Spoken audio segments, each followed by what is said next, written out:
नमस्ते, आप सभी का स्वागत है आज के इस परिचर्चा में।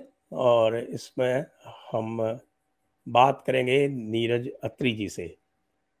नीरज अत्री जी, जैसा कि आप जानते हैं, आप लेखक हैं, विचारक हैं और यूट्यूब पर आपका जो नीरज अत्री चैनल है वो बहुत प्रसिद्ध है।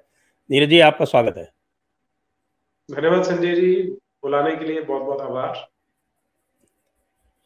बात करना चाहूँगा मैं कल का जो एक साक्षात्कार आया है परम पूजनीय सरसंघ चालक मोहन भागवत जी का।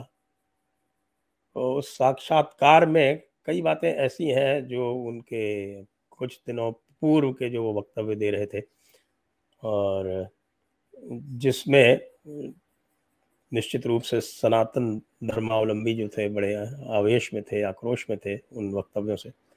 तो ये जो वक्तव्य आया है ये काफ़ी कुछ उसके विपरीत है। आप कैसे देखते हैं इसे? मुझे लगता है कि बहुत वेलकम एक चेंज एक तरह से मुझे लग रहा है कि जो अभी तक कई बार कुछ ऐसी बात बोल जाते थे कि सेम डीएनए है, जिनका के इस्लाम के साथ जो एक सिविलाइजेशनल नैरेटिव चलता है उसमें उसकी कोई विशेषता नहीं थी और उसके लिए वो बड़ा तर्कहीन या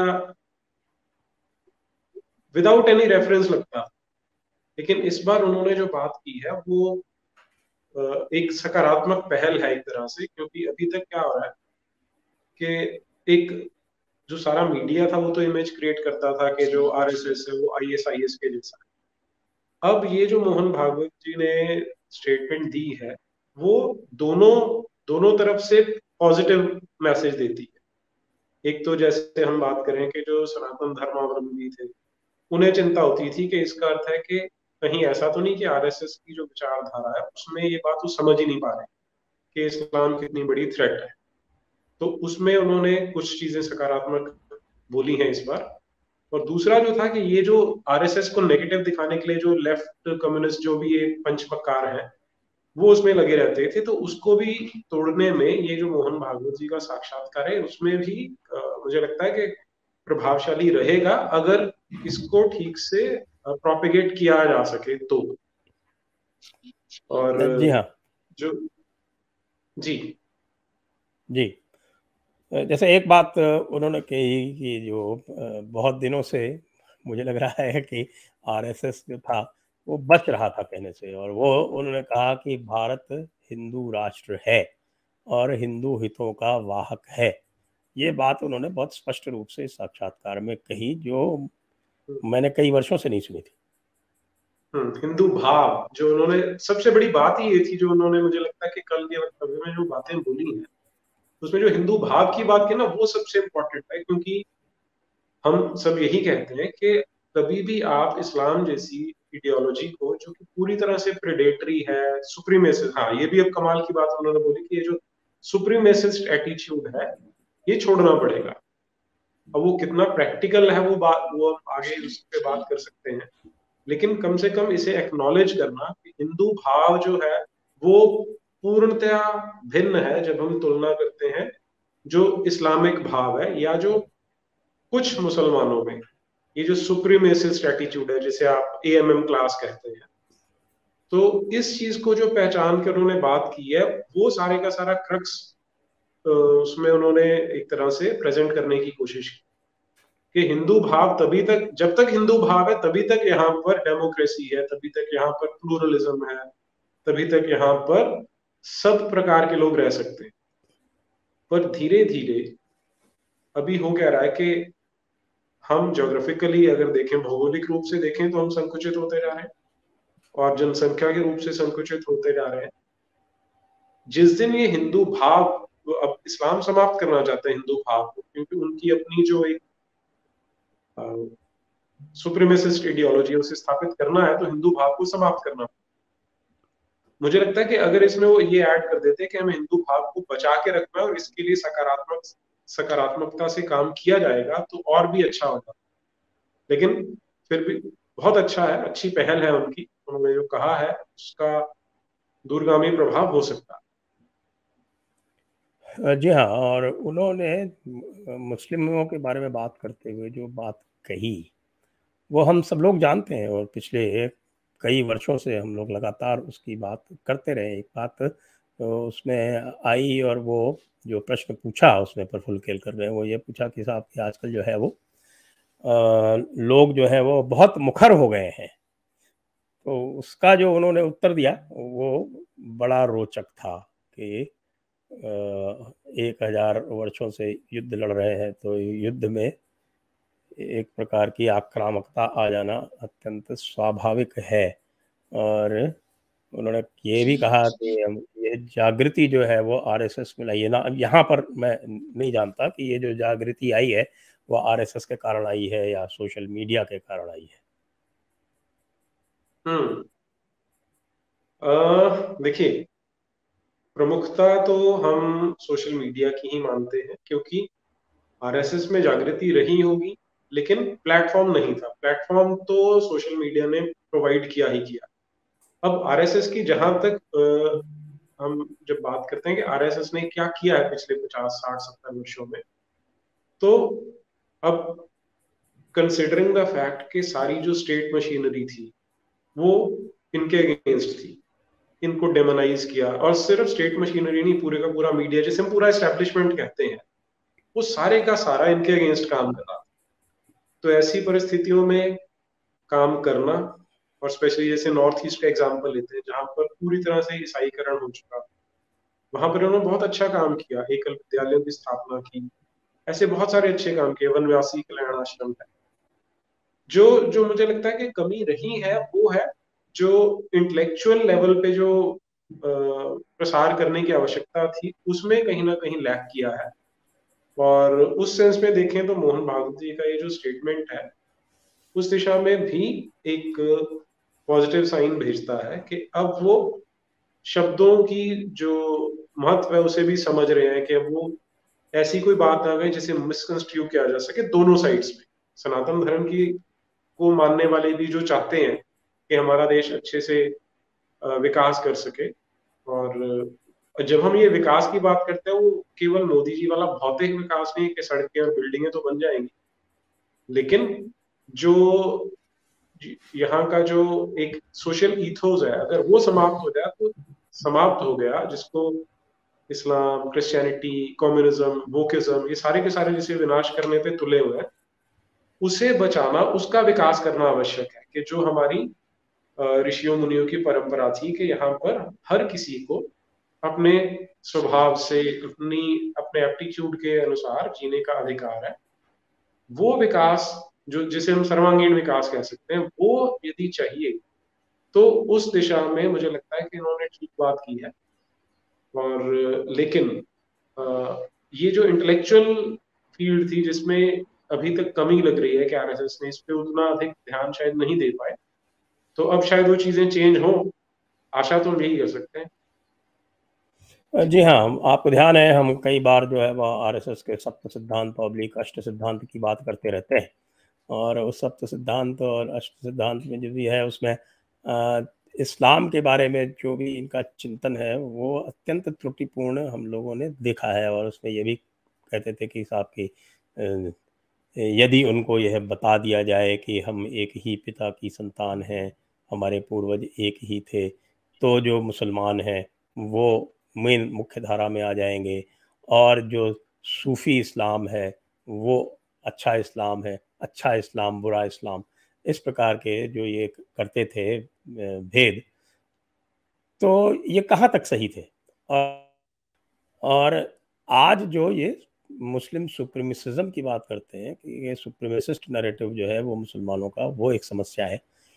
तो इन दोनों जो भाव हैं इनमें आप जी, यही जो हम पिछले कई वर्षों से बात कर रहे हैं कि जो एक गांधी ने एक ट्रेंड शुरू किया था।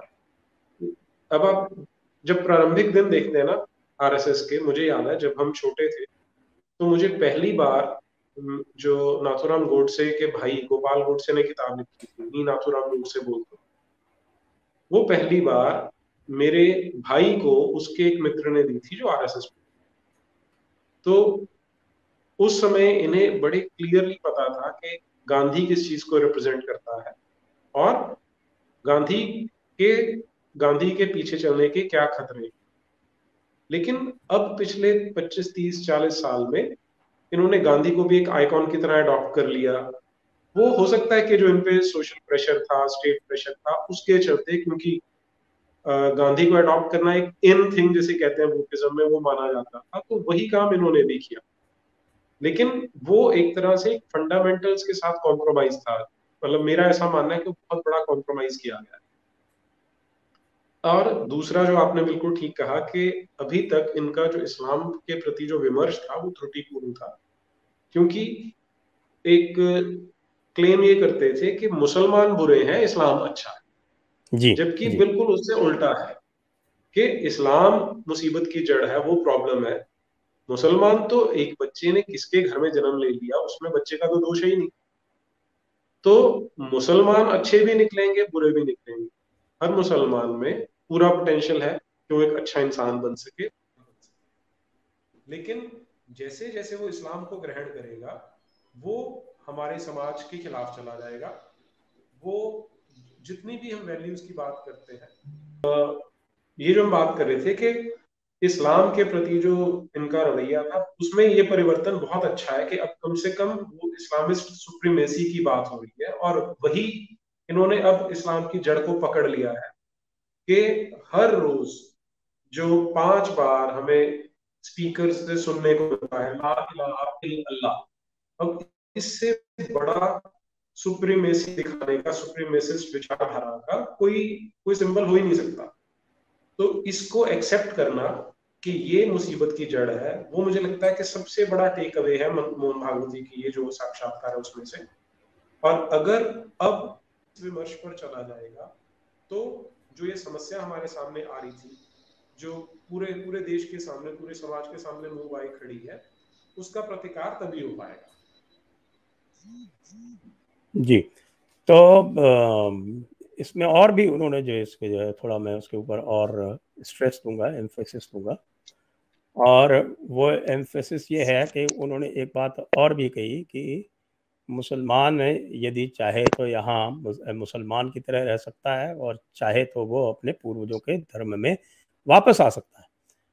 तो इस पूरे विमर्श में यह बात जो उन्होंने कही, तो क्या यह संकेत है पूरे संघ परिवार को कि जो इस समय विमर्श है, हिंदू विमर्श है, जो आपके एक प्रकार से मैं कहूँ कि सोशल मीडिया की तरफ से लगातार मांग उठ रही है कि हमें घर वापसी के लिए सार्थक प्रयास करने चाहिए, तो क्या उसके प्रति एक संकेत है? याद हो आपको, एक चित्रकूट में भी ये बात कही थी मोहन भागवत जी ने, लेकिन उसके तुरंत बाद फिर वो डीएनए करना कहना आरंभ हो गए थे। तो वो जो चित्रकूट में बात कही थी, और राम भद्राचार्य जी ने जो है वो घर वापसी की एक अलग जगाने की बात कही थी वहां पे, उसके प्रति कोई संकेत है क्या? बिल्कुल लगता है। जैसे बस अब ये है कि वो 1 स्टेप फॉरवर्ड 2 स्टेप बैकवर्ड ना हो जाए, इसी इसी मार्ग पर आगे चलते रहें तो ज्यादा अच्छी बात है, क्योंकि उसके अतिरिक्त तो और कोई सोल्यूशन भी नहीं है हमारे पास। वो जैसे आपको ध्यान होगा, बार बार क्या बोलते हैं कि अब ये 10 करोड़ है, 20 करोड़ है, इनको समंदर में तो फेंक नहीं सकते।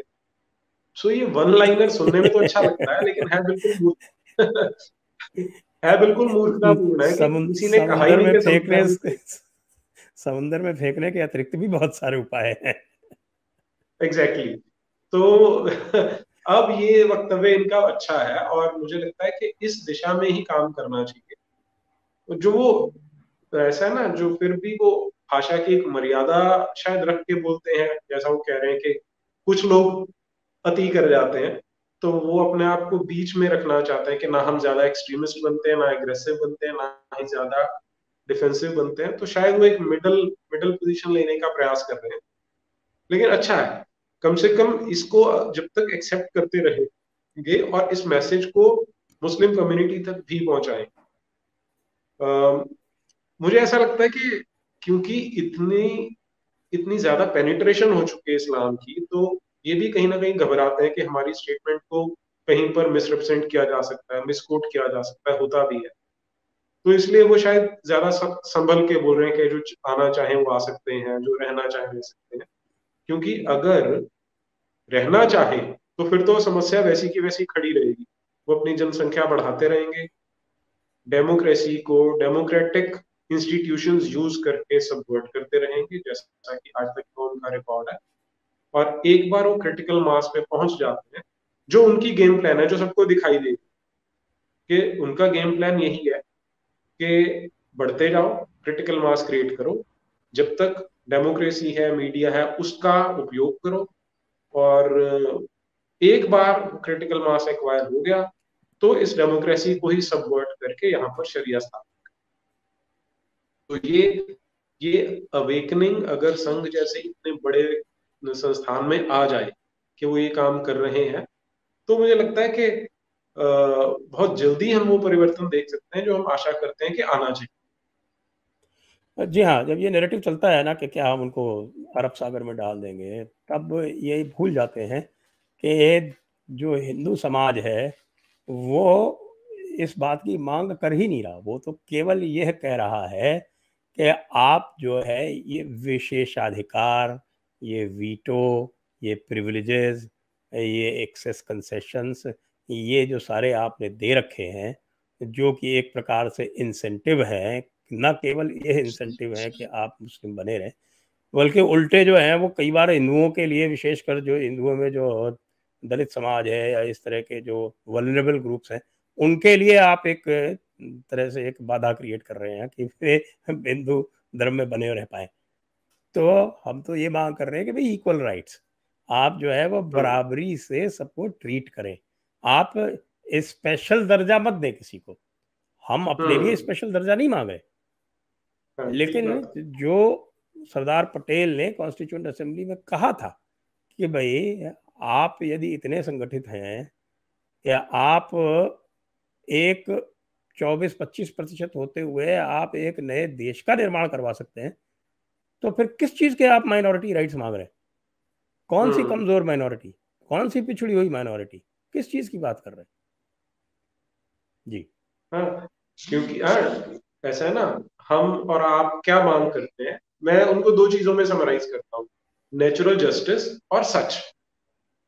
नेचुरल जस्टिस आपने बिल्कुल ठीक बोल दिया कि हम सिर्फ ये चाहते हैं कि प्लेइंग फील्ड इवन होना चाहिए। जिसका जन्म हुआ है, आप हर एक इंडिविजुअल को एक इंडिविजुअल मान के चले। अभी तक जो सबसे बड़ी जो प्रॉब्लम है ना संजय जी, वो क्या है कि ये आइडेंटिटी बेस्ड पॉलिटिक्स इतनी ज्यादा हावी हो चुकी है। और इसमें एक फंडामेंटल प्रॉब्लम है कि आप इंडिविजुअल को इंडिविजुअल नहीं पहचानते, आप उसकी जो ग्रुप आइडेंटिटी है उसकी सुप्रीमेसी देते हैं। और जब भी आप ऐसा करेंगे तो जो ग्रुप ज्यादा शोर मचा सकता है वो ज्यादा बड़ा चंक लेके जाता है, क्योंकि आप उसको अपीज करने की कोशिश। तो नेचुरल जस्टिस क्या बोलता है कि इंडिविजुअल को पहचानिए, जो सनातन संस्कृति है, जो सनातन विचार है कि हर इंडिविजुअल अलग है, आप उसको पहचाने, उसको समझे और उसे समान अधिकार दें। विशेष अधिकार की तो बात ही नहीं। और दूसरी चीज कि सच बोलना शुरू करें। तो नेचुरल जस्टिस यदि आप दे देते हैं, पॉइंट नंबर 1, कि आप इंडिविजुअल को इंडिविजुअल की तरह पहचाने और हर एक के राइट बराबर होने चाहिए। मेरे परदादा के परदादा के परदादा ने किसी का शोषण किया था, वो मैंने तो नहीं किया। अब इसमें इसमें जो इन्होंने लेफ्टिस्ट ने, ये धूर्तों ने जो मक्कारी की, वो क्या है कि वन लाइनर्स घड़ दिए। उसमें एक वन लाइनर क्या था कि बाबर ने अगर मंदिर तोड़ा था तो तुम जुम्मन मियां का घर क्यों जला। ये बहुत कॉमनली यूज करते हैं और इसमें हम इसको मान भी लेते हैं, बिल्कुल नेचुरल जस्टिस की बात है कि बाबर ने जो किया था हम उसको अंडू करेंगे, लेकिन हम जुम्मन मियां का घर नहीं जलाएंगे, मान लिया।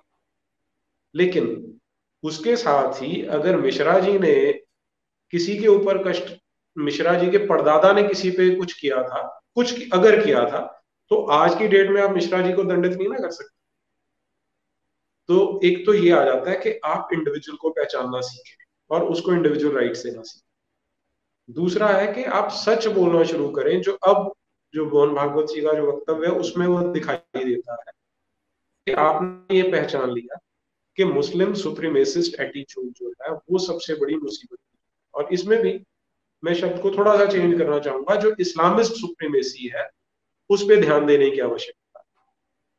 मुसलमान उसको कैरी कर रहा है, उसका कैरियर तो है वो, लेकिन जो वायरस है, जो पैथोजन है या जो डिजीज है वो इस्लाम है। उस थियोलॉजी को हटाने की जरूरत है। जब तक आप बच्चों को मदरसे खोल के दे रहे हैं जहां वो जाएंगे, वो पढ़ेंगे कि इस तरह का एक गॉड एग्जिस्ट करता है जो कहता है कि काफिरों को मार रहा है, कि उनकी महिलाएं माले गनीमत है, तब तक उस बच्चे के साथ भी आप अन्याय कर रहे हैं, और उसमें जिनको काफिर लिखा गया उनके साथ भी अन्याय कर रहे हैं। जिस दिन आप ये सच बोलने का साहस कर लेंगे कि इस्लाम मुसीबत की जड़ है, मोहम्मद ने एक ऐसा कल्ट शुरू किया था जिसे आज इस्लाम बोला जाता है, उसे रिलीजन मानने की आवश्यकता नहीं। उनकी जो किताब है उसे होली बुक कहना, उसे पवित्र ग्रंथ कहना, उसे धर्म कहना या धर्म ग्रंथ कहना, ये अपने आप में बहुत बड़ा झूठ है, धूर्तता है, मक्कारी है। और तीसरी चीज जो आप बोलते हैं कि सूफी मत बड़ा अच्छा है, जो आपने बोला गुड इस्लाम एंड बैड इस्लाम, जब जो हमारे नेता हैं जब तक वो इस ट्रैप से, इस पॉलिटिकल करेक्टनेस से बाहर नहीं आएंगे, तब तक इसका कोई स्थायी समाधान नहीं निकलेगा। तब तक वो सिम्टोमेटिक रिलीफ की बात तो हो जाएगी। जैसे अभी ये कौन है, पीएफआई, पीएफआई पे बैन लगा दिया, लोगों को पकड़ भी दिया, लेकिन वो सिम्टम है। असली जड़, आज पीएफआई को हटा दिया, कल को कुछ और नाम निकाल के ले आए, पहले वो सिमी थे अब पीएफआई बन गए।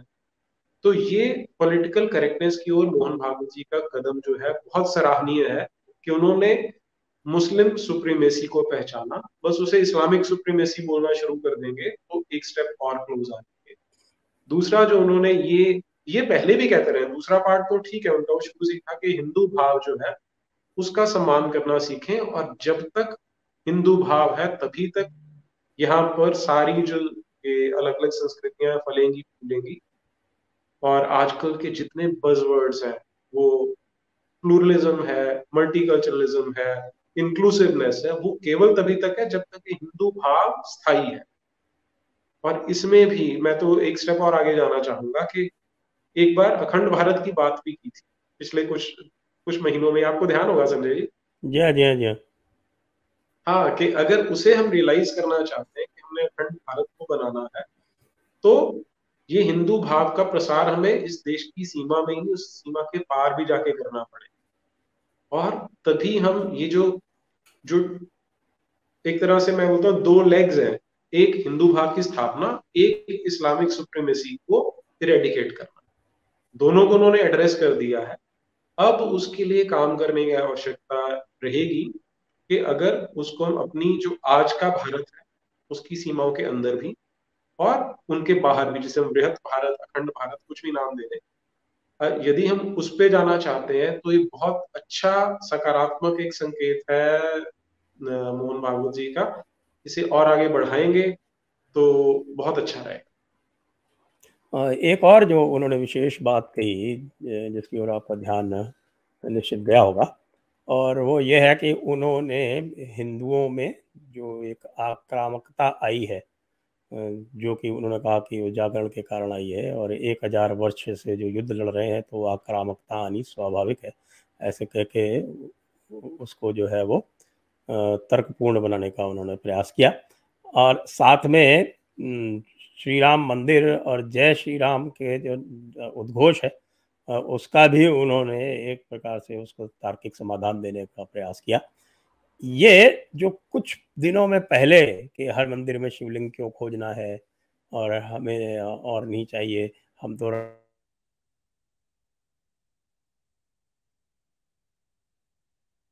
म्यूट हो गया, म्यूट हो गया संजय जी।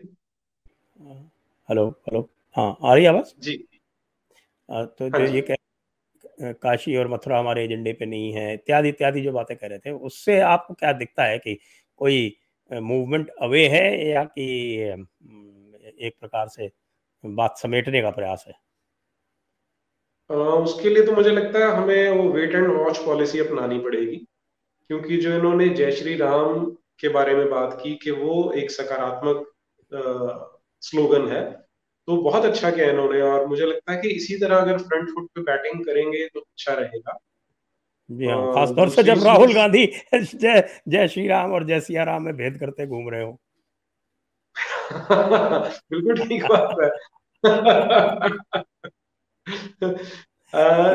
ये दोनों बातें बिल्कुल ठीक है। एक तो जो इन्होंने एग्रेशन की बात, अब एग्रेशन यहाँ पर कंपल्शन है, क्योंकि जब आपके सामने इस तरह का रूथलेस, शेमलेस विरोधी है जो पूरी नीचता के साथ, पूरी बेशर्मी के साथ अपनी घटिया आइडियोलॉजी को जस्टिफाई करने का प्रयास करता है, वो बहन बेटियों के साथ दुराचार यौनाचार करते हैं जो इनकी किताबों में लिखा हुआ है, वो हमारे जो धर्मस्थल है उनका विनाश करते रहते हैं, तो इसको झेला नहीं जा सकता। जो एग्रेशन है वो कुछ सेक्शन में तो पहले भी थी, सिर्फ पिछले 70-75 वर्षों में इन्होंने क्या किया, मीडिया का इतना उपयोग करके, नैरेटिव का उपयोग करके जो एग्रेशन था, जो एग्रेसिव एलिमेंट था, या तो उसको एलिमिनेट कर दिया या उसको इतना बैकफुट पे धकेल दिया कि वो उनको फ्रिंज एलिमेंट कहना शुरू कर दिया।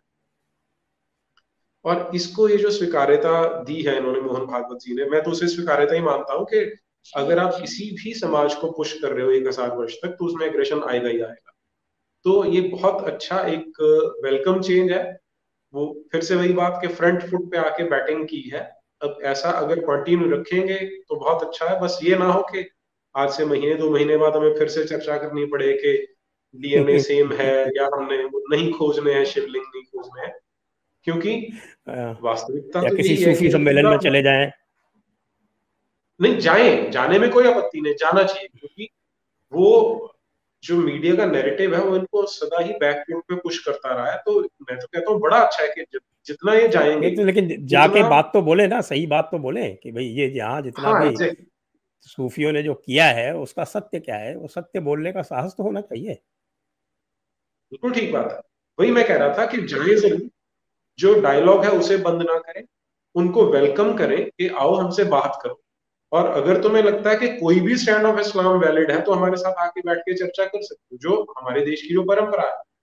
और यदि नहीं है, अगर उसको आप झूठ के बेस पे चलाएंगे कि एक किताब जिसमें 6236 आयतें हैं, उनमें से अगर आप सिर्फ 2 या 3 ही कोट कर सकते हैं हमेशा ही, और वो भी आउट ऑफ कॉन्टेक्स्ट कोट करते हैं, तो वो बताता है कि आप किस तरह की आइडियोलॉजी को छिपाने की कोशिश।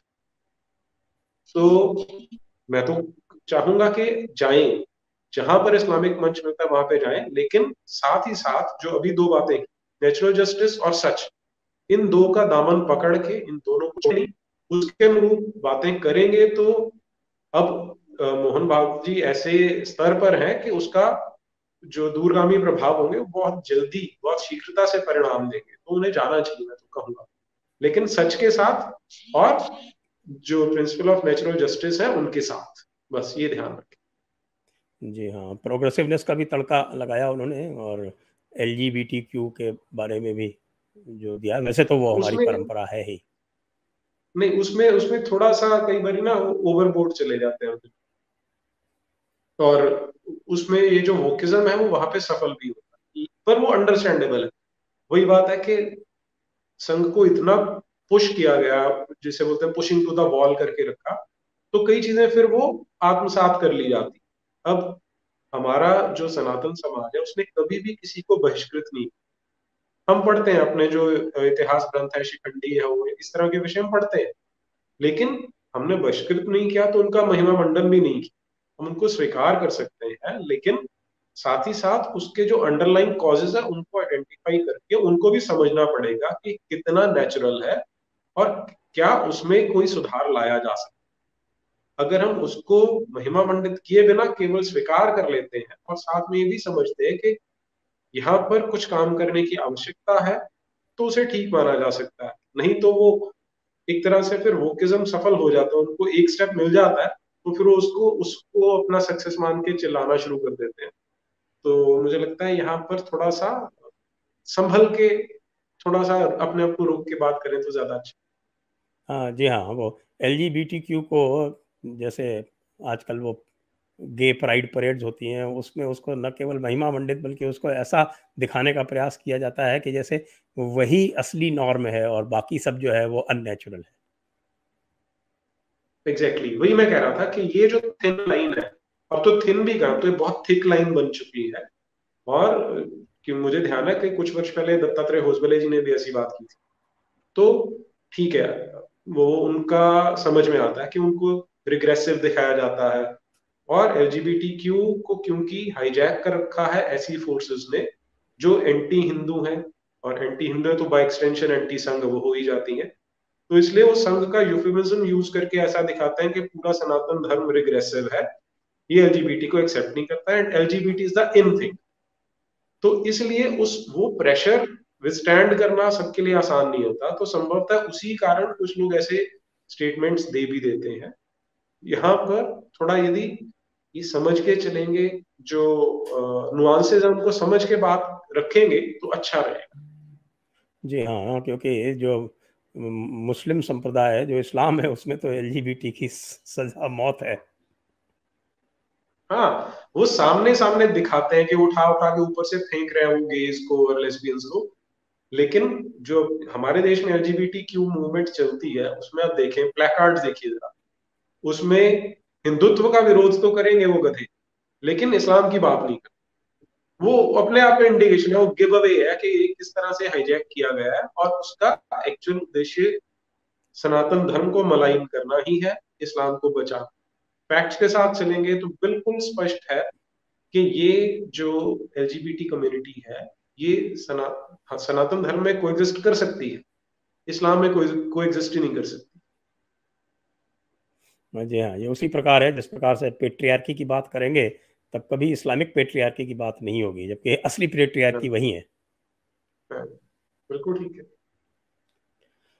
तो आपका बहुत बहुत धन्यवाद नीरज जी, और जी आशा है कि दर्शक जो हैं आज की इस चर्चा से लाभान्वित होंगे। जय हिंद, जी, वंदे बहुत मातरम। धन्यवाद संजय जी। वंदे मातरम।